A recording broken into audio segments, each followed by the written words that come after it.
सभी को नमस्कार दोस्तों। तो आइए आज का अपना टॉपिक शुरू करते हैं। आज का हमारा टॉपिक है बिंदु आवेश के कारण किसी बिंदु पर वैद्युत विभव। ठीक है, हमने पहले चैप्टर में पढ़ा था कि बिंदु आवेश के कारण वैद्युत क्षेत्र की तीव्रता, और दूसरे में क्या पढ़े हैं, बिंदु आवेश के कारण किसी बिंदु पर वैद्युत विभव। वहाँ वैद्युत क्षेत्र की तीव्रता निकालनी थी और यहाँ पर हमें निकालना है वैद्युत विभव। ठीक है, तो चलिए शुरू करते हैं। देखिए, माना कि परावैद्युतांक वाले मान। अब देखिए यहाँ पर एक शब्द आया परावैद्युतांक। वैसे आप लोग सुनना तो नहीं चाहेंगे, फिर भी हम समझाने की कोशिश करेंगे और कोशिश करेंगे कि आप लोग को बढ़िया से समझ में आए। आप लोगों ने न्यूटन साहब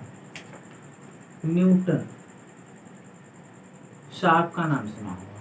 यह इतने महान व्यक्ति थे कि हर किसी के एक्सपेरिमेंट या खोज में अपना एक्सपेरिमेंट उसी में डाल देते। ठीक है, वैसे हमें इनसे एक सीख लेना चाहिए। ठीक है, हमें अपने कर्म को करते रहना चाहिए। ठीक है, यह कभी मत सोचिए कि जिंदगी एक बार मिलती है, यह गलत है। जिंदगी हर रोज मिलती है। ठीक है, तो इस न्यूटन साहब ने क्या किया, दो समान प्रकृति के आवेश लिए। मान लीजिए प्लस और प्लस, दो समान प्रकृति के आवेश लिए। ठीक है, इन्होंने क्या किया, इन दोनों समान प्रकृति के आवेश को भिन्न भिन्न माध्यमों में रखा। भिन्न भिन्न माध्यम जैसे वायु हो गया, प्लास्टिक हो गया, ग्लास हो गया, तेल हो गया, कुछ भी, मतलब कई माध्यमों में रखा। तो उन्होंने देखा कि भिन्न भिन्न माध्यमों में जो इन दोनों पे लगने वाला जो वैद्युत बल होगा, वह क्या होगा, भिन्न भिन्न होगा। ठीक है, भिन्न भिन्न माध्यमों में इन दोनों पर जो वैद्युत बल होगा वह भिन्न भिन्न होगा। और उन्होंने एक निष्कर्ष निकाला कि भिन्न भिन्न माध्यमों में जो लगने वाला बल होगा, भिन्न भिन्न माध्यम में जो निर्वात में लगने वाला बल होगा वह कुचालक की अपेक्षा में सबसे ज्यादा होगा। मतलब निर्वात में वैद्युत बल सबसे अधिक होगा, कुचालक में निर्वात की अपेक्षा कम होगा। और सुचालक में हमेशा अगर कोई माध्यम सुचालक में है तो उस पर जो वैद्युत बल होगा वो हमेशा शून्य होगा। ठीक है, वह हमेशा शून्य होगा। और उन्होंने क्या किया, इससे उन्होंने एक परिभाषा दिया कि किसी माध्यम की उपस्थिति में निर्वात पर लगने वाला जो वैद्युत बल होगा, किसी माध्यम की उपस्थिति में निर्वात पर जो वैद्युत बल होगा वह सबसे अधिक होगा। मतलब निर्वात पर जो वैद्युत बल होगा वह अन्य माध्यम की अपेक्षा में सबसे अधिक होगा। ठीक है, और एक फार्मूला दिया, क्या, जो परावैद्युतांक होगा, परावैद्युतांक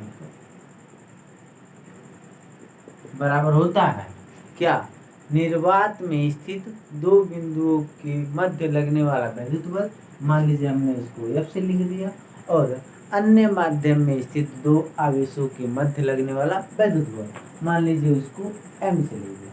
देखिए यह क्या है, निर्वात में स्थित दो आवेशों के मध्य लगने वाला बल और किसी माध्यम में स्थित, यह माने मीडियम या माध्यम में स्थित दो बिंदु आवेशों के मध्य लगने वाला बल।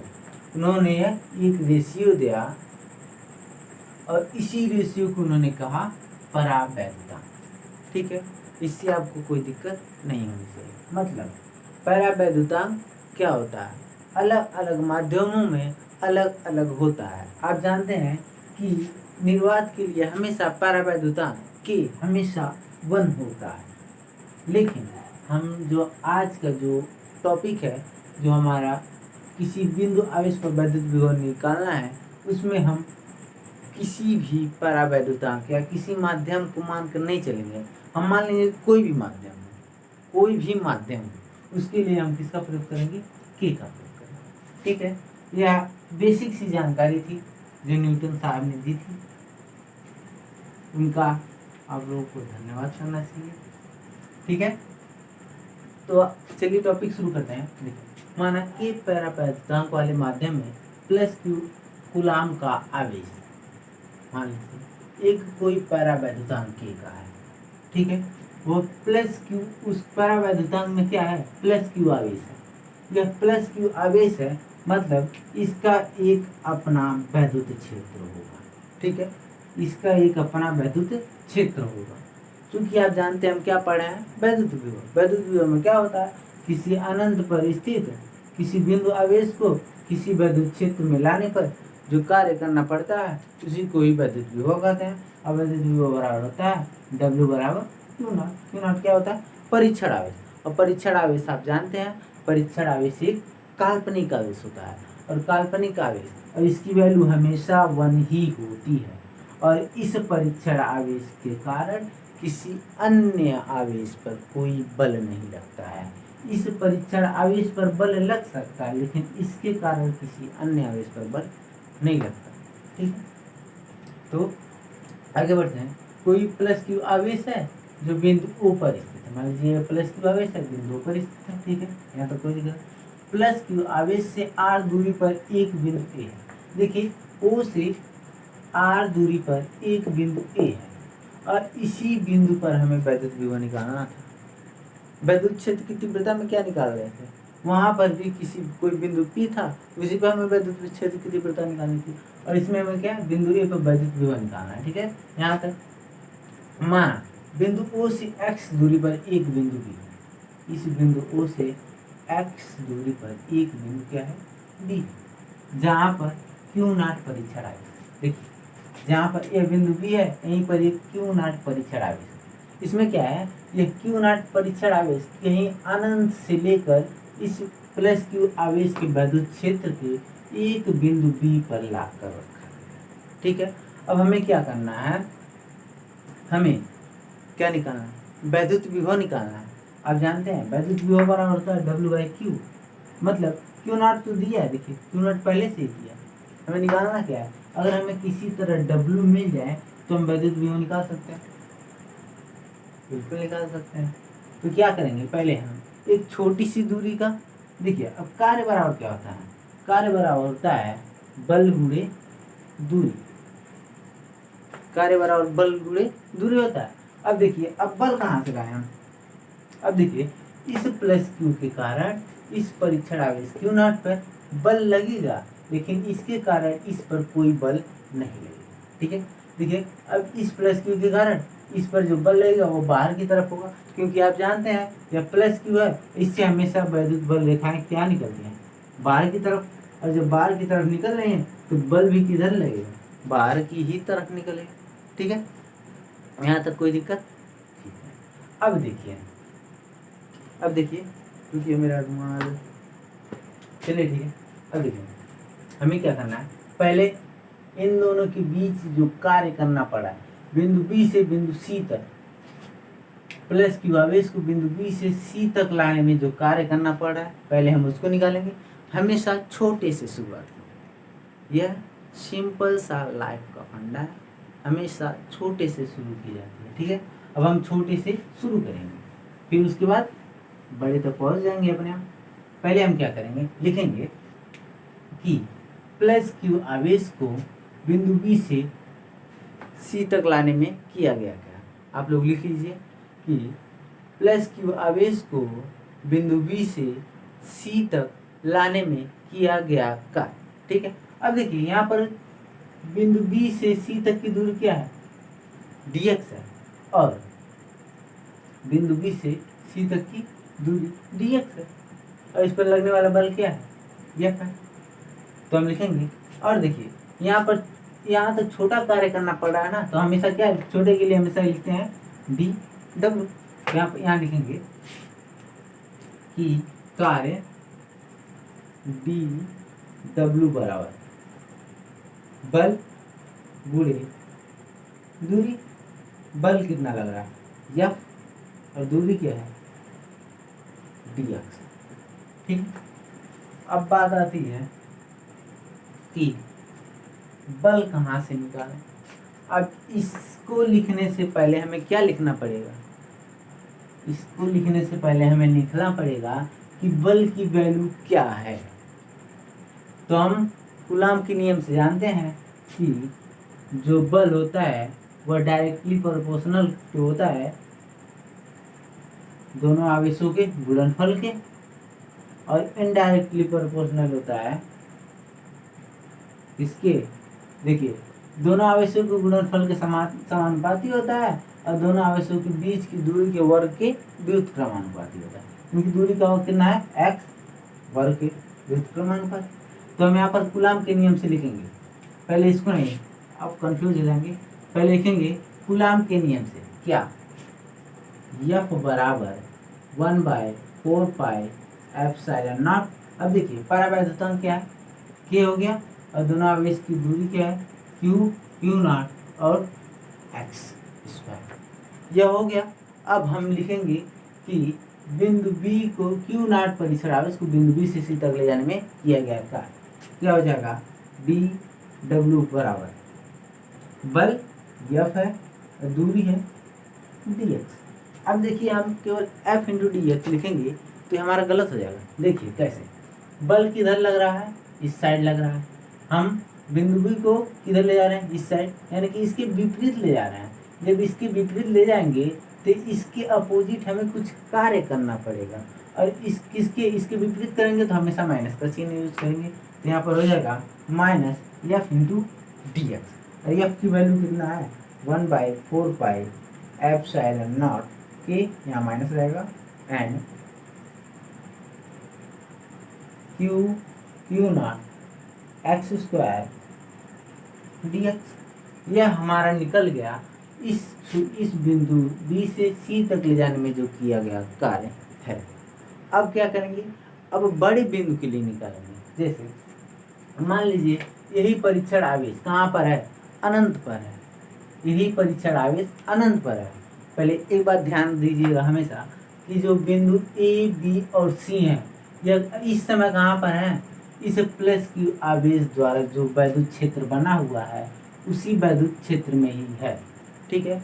और यह प्लस क्यू आवेश को हम लोग पहले से ही अनंत से इस वैद्युत क्षेत्र में लाकर रखे हुए हैं। अब हम मान लेंगे कि यह जो प्लस क्यू परीक्षण आवेश है वह इस वैद्युत क्षेत्र में ना होकर इस वैद्युत क्षेत्र के बाहर है, ठीक है, इनफाइनाइट में है।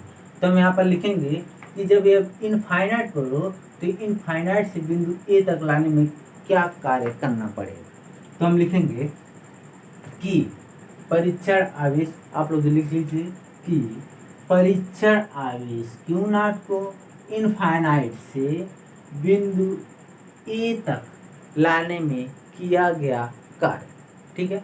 अब देखिए जब इनफाइनाइट से बिंदु ए तक लाएंगे तो वहाँ पर कई सारे बिंदु पड़ जाएंगे। देखिए जैसे इस वैद्युत क्षेत्र में पहले से बी और सी बिंदु है और ए भी 3 बिंदु है, मतलब इनफाइनाइट से यहाँ तक लाएंगे तो इनके अलावा भी कुछ बिंदु हो सकती हैं।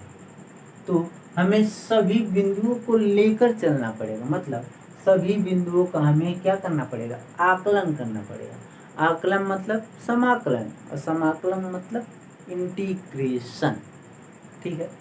तो कैसे करेंगे, तो यहाँ पर लिखेंगे, अब देखिए बड़े कार्य करना पड़ रहा है तो यहाँ पर हम केवल dw नहीं लिखेंगे, केवल w लिखेंगे और इंटीग्रेशन का चिन्ह लगाएंगे। अब देखिए बिंदु कहाँ पर है, 0 से r दूरी पर है, यहाँ r हो गया, और कहाँ से ला रहे हैं, इनफाइनाइट से ला रहे हैं, यानी कि r से लेकर इनफाइनाइट तक इसकी डिस्टेंस है। और इसके बाद हमें क्या लिख देना है, बल गुणे दूरी पहले से हमने निकाल लिया है, माइनस 1/4 पाई एप्सिलॉन नॉट के Q not by x square and D. अब इसमें क्या करेंगे, जो कांस्टेंट टर्म होगा उसको हम बाहर निकालेंगे। देखिए यहाँ पर ये पूरा टोटल कांस्टेंट टर्म है, यह भी कांस्टेंट टर्म है, इसको हम बाहर निकाल लेंगे। तो यहाँ पर लिखेंगे माइनस 1/4 पाई एप्सिलॉन नॉट के क्यू नॉट, फिर r से infinite 1/4 x square D x. अब आप लोगों ने क्लास 12 के मैथ में पढ़ा होगा समाकलन। समाकलन में क्या होता है कि जब इस तरह का कोई इंटीग्रेशन दिया रहेगा एस 1/x² dx, इसको भूल जाइए, इसका जो इसको लिमिट बोलते हैं, इस लिमिट को भूल जाइए, आर से लेके इनफाइनाइट तक जो लिमिट है इसको भूल जाइए। ऐसे रहेगा तो हमें क्या करना है, पहले इसको ऊपर ले जाएंगे, देखिए यहाँ प्लस पावर है, ऊपर ले जाएंगे तो माइनस का पावर हो जाएगा, ठीक है, dx। इंटीग्रेशन में क्या होता है कि पहले x पर जो पावर होगा उसको +1 से जोड़ देंगे, -2 + 1 जोड़ देंगे, और नीचे भी वही काम करेंगे, पावर में +1 जोड़ देंगे। अगर यहाँ पर x की पावर -3 रहा था तो -3 + 1 जोड़ते हैं, और जब ये आ जाएगा तो यहाँ पर देखिए क्या आएगा, x की पावर -1 और -1 आएगा, ठीक है। अब कुछ करना नहीं, बस इसके जगह पर हमें यही पुट कर देना है, डायरेक्ट लिख दें, चलिए ठीक है, -1/4πε0 k Q0, फिर बड़ा वाला ब्रैकेट लेंगे। अब देखिए यह फिर नीचे आएगा 1/x हो जाएगा, और देखिए माइनस है, माइनस हो जाएगा, -1/x, इसका लिमिट क्या है, r से लेके, ठीक है। इसको आप इसका स्क्रीनशॉट ले सकते हैं, ठीक है। अब इसको इरेज कर दें। अब देखिए क्या होगा, इस माइनस को जब बाहर लेंगे तो यह माइनस है, माइनस क्या हो जाएगा, प्लस हो जाएगा, यहाँ पर आएगा 1/4πε0 k Q0। अब इसमें क्या करेंगे, एक बार x की जगह पर r रखेंगे, रेड वाले से एक बार x की जगह पर r रखेंगे, और एक बार x की जगह पर इनफाइनाइट रखेंगे, यानी कि r माइनस इनफाइनाइट करना है। तो क्या लिखेंगे, यहाँ पर लिखेंगे 1/r - 1/इनफाइनाइट। देखिए 1/इनफाइनाइट की वैल्यू हमेशा 0 होती है, ठीक है, 1/इनफाइनाइट की वैल्यू हमेशा 0 होती है। तो यहाँ पर हो जाएगा 1/4πε0 k Q0/r। यह हमारा जो है कार्य निकल कर आ गया। अब हम बिंदु A पर वैद्युत विभव निकाल सकते हैं। कैसे, वैद्युत विभव के फार्मूला से, V के बराबर होता है W = Q0। हम W की वैल्यू यहाँ पर पुट कर देंगे तो जो वैद्युत विभव पॉइंट A पर है निकल जाएगा। तो हम क्या लिखेंगे, किसके कारण हमें वैद्युत विभव निकालना है, +Q, बिंदु आवेश के कारण, इसी आवेश के कारण हमें वैद्युत विभव निकालना है। तो लिखेंगे +Q आवेश के कारण, लिखेंगे +Q आवेश के कारण बिंदु A पर वैद्युत विभव, ठीक है। आप लोग लिख लीजिए, हम यहाँ पर डायरेक्ट लिखने जा रहे हैं। तो देखिए V बराबर आएगा क्या, W की जगह पर हमें क्या रखना है, इस वैल्यू को रखेंगे 1/4πε0 k Q0/r, फिर टोटल का पावर हो जाएगा Q0, ठीक है। आगे V बराबर, देखिए इस Q0 से यह Q0 कट जाएगा, इससे यह कट जाएगा, बचेगा क्या, यह नीचे आ जाएगा 1/4πε0 क्या हो जाएगा Q/r। यह हमारा निकल कर आ जाएगा बिंदु आवेश के कारण किसी भी बिंदु पर वैद्युत विभव, ठीक है। इसका मात्रक होगा वोल्ट, ठीक है। इसका स्क्रीनशॉट ले लें।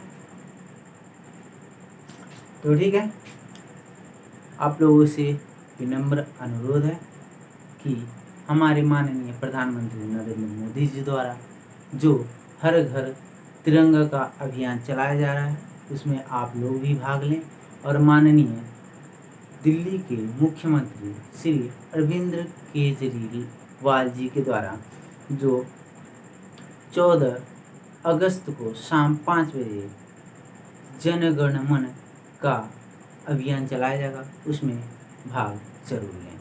धन्यवाद, ठीक है, मिलते हैं अगले वीडियो में।